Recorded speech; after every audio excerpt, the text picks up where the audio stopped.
What is up, investors? Welcome back to another episode of Everything Crypto, where we talk about everything related to the crypto markets, including the latest and most important news, deep dives on projects we see as having huge potential in the future, as well as technical analysis on all coins featured on the channel.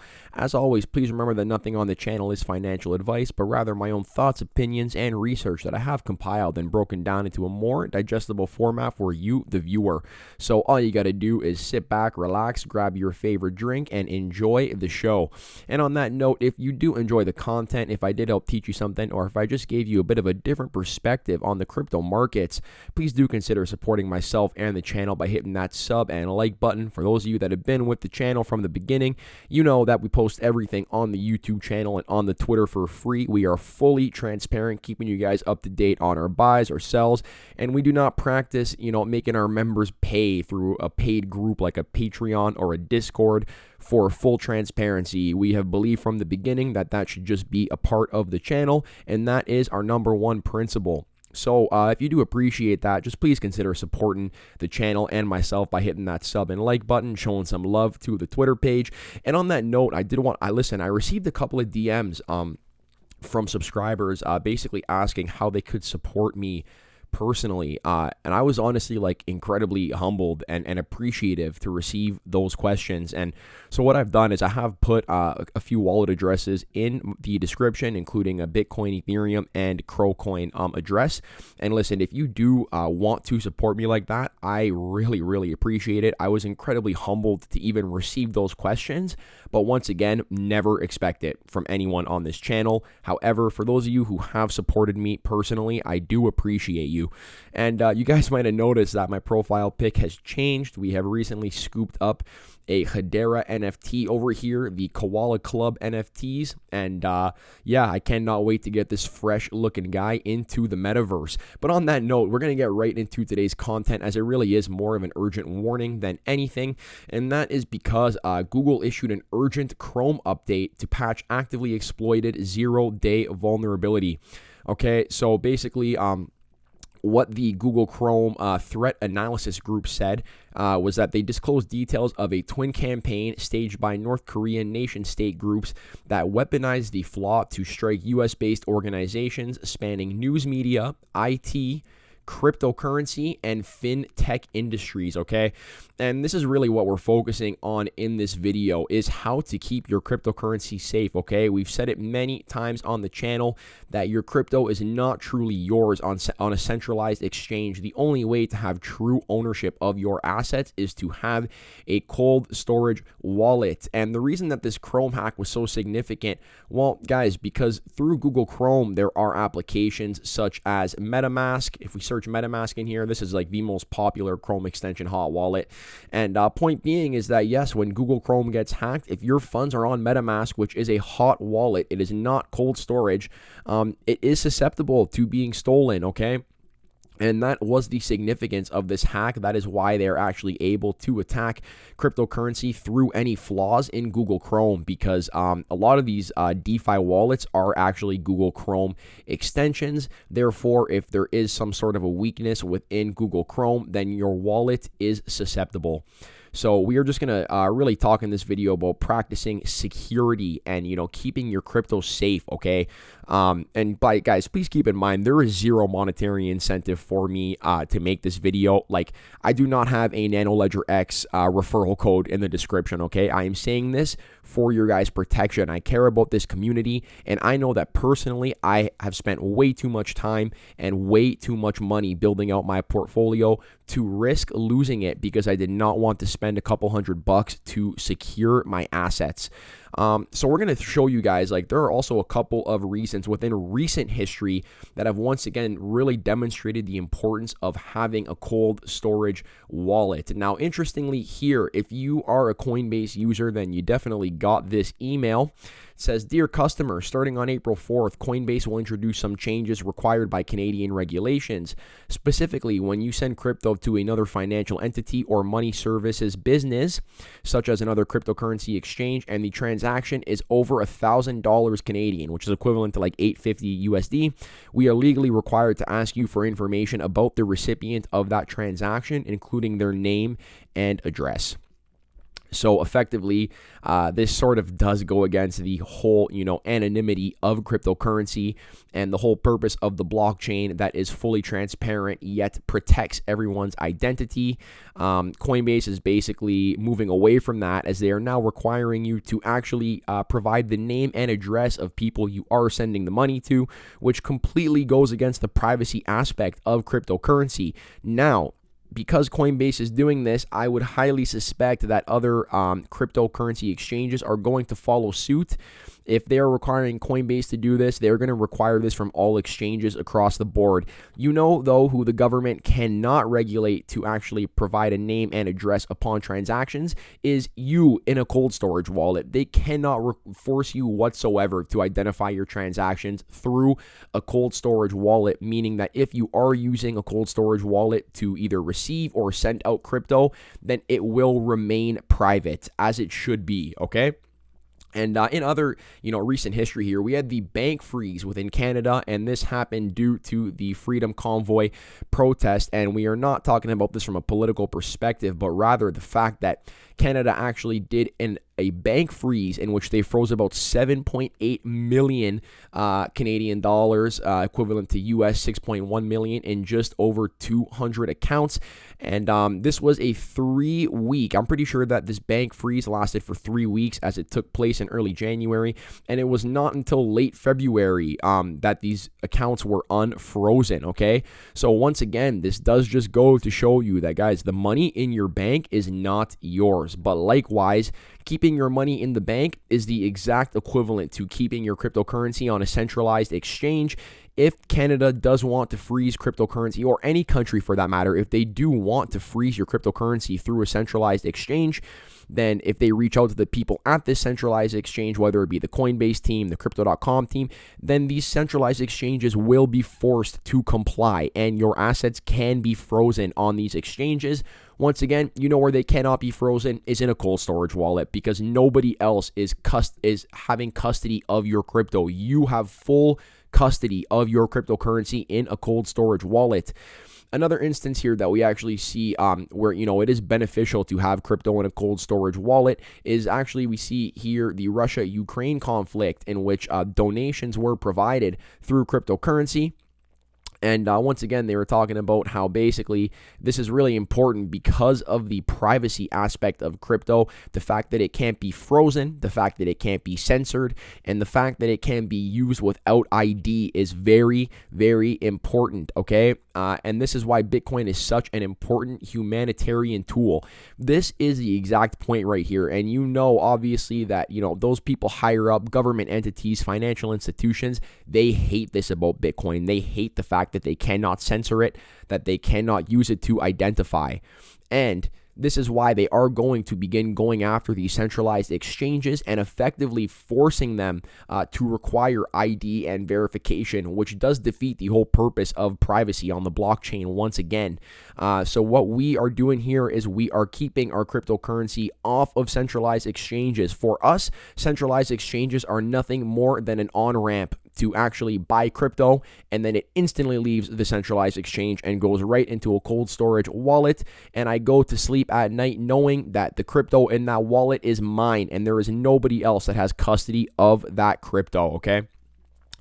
And if you guys have not, been a part of any of these hacks yet, first of all, you are very, very fortunate. But I think the point I'm trying to make here is that do not assume because your crypto has been safe so far that it will continue to be safe. And here's the thing with, technology is as technology advances, guys, so do hackers. That's the thing, right? So as we move forward in this space and as the technology gets more complex, the complexity of hackers' ability to actually get into wallets will also increase. That is just something that comes with the territory. It's sort of like the duality of technology, right? The pros, but they do also come with cons for people who choose to misuse it.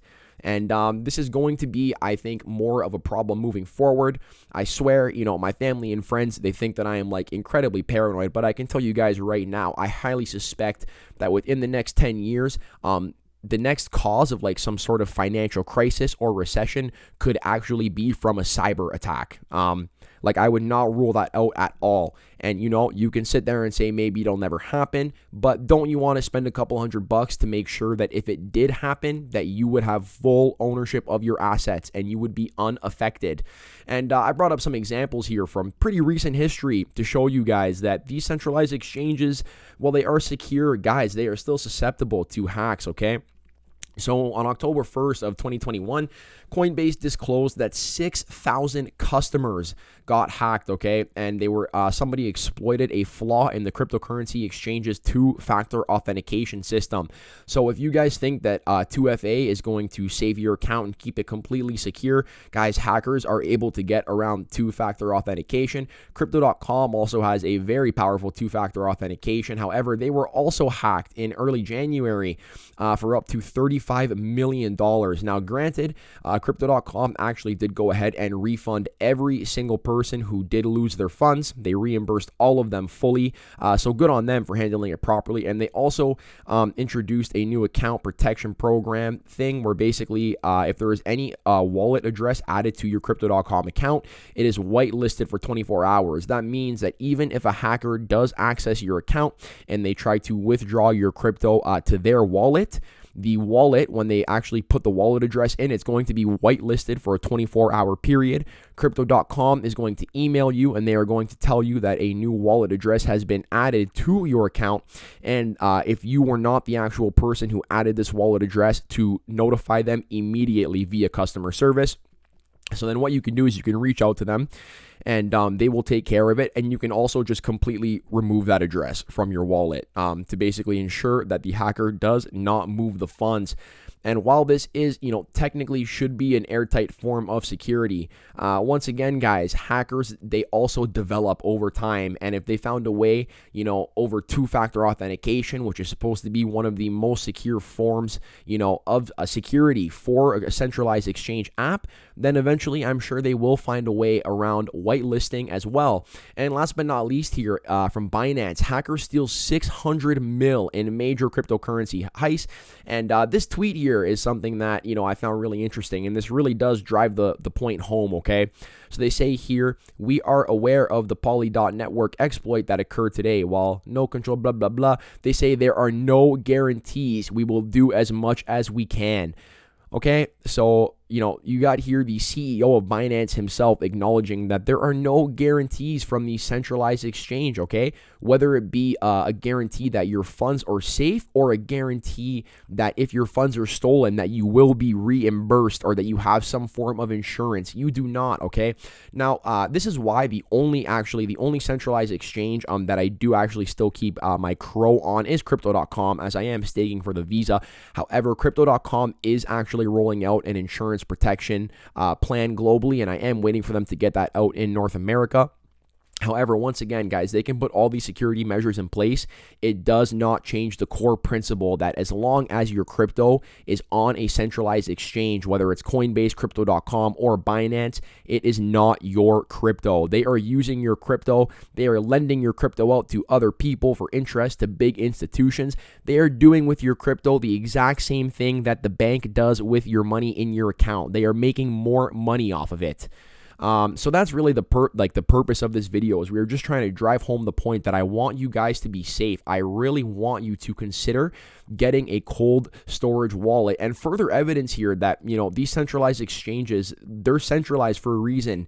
And it does go against the purpose of decentralization in the aspect that, if government entities ask these centralized exchanges to freeze funds, to stop transfers, these centralized exchanges are more likely than not going to comply, especially if they are trying to stay in the market that this country is in, right? So you can actually see here that through centralized exchanges, the Canadian government was basically able to monitor the Bitcoin that was being donated to the Freedom Convoy. And here there is an interesting part of the article. Do exchanges have to comply? So centralized exchanges' approaches to wallets sanctioned or blacklisted by authorities can vary. However, they say here that Coinbase and Crypto.com both do business in Canada. And basically, yeah, so they're saying here they may not if they are facing the sanctioning market and don't do business there. But if they do business in the country, yes, they are going to comply with the government and tell them what they need to know, okay? So once again, I am really just trying to make you guys aware of the fact that you do need to have true ownership of your cryptocurrency. And what we have here is a Ledger Nano X, okay? Once again, no referral code. I am not selling you guys anything. I am doing this for your protection more than anything. I want you guys to invest safely, and it would break my heart to hear, that somebody did get their crypto stolen because they did not take appropriate security measures. So the Ledger Nano X here is, in my opinion, probably like the best cold storage wallet. Is probably the most easy to use, and they do also have like decentralized applications integrated into the app. But effectively, what makes this so secure is when you open up your Ledger Nano X, you are going to get a seed phrase. And this is obviously your keys. Do not lose your keys. Write your keys down in multiple places. Hide your passwords in places that no one would ever think to find, but you will always remember to look for if you need your keys.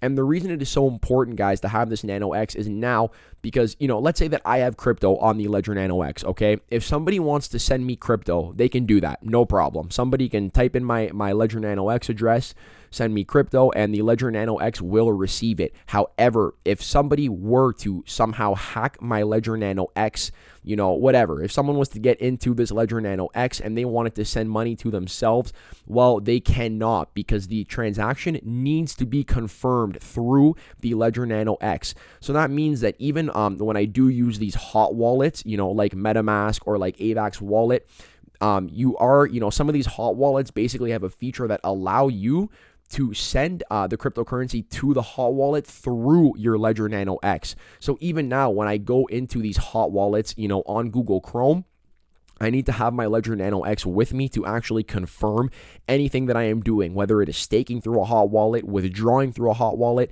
The Nano X needs to be beside me, and I need to actually confirm all of these transactions, okay? So you can safely leave your cryptocurrency on a hot wallet as long as it is connected to your Ledger Nano X.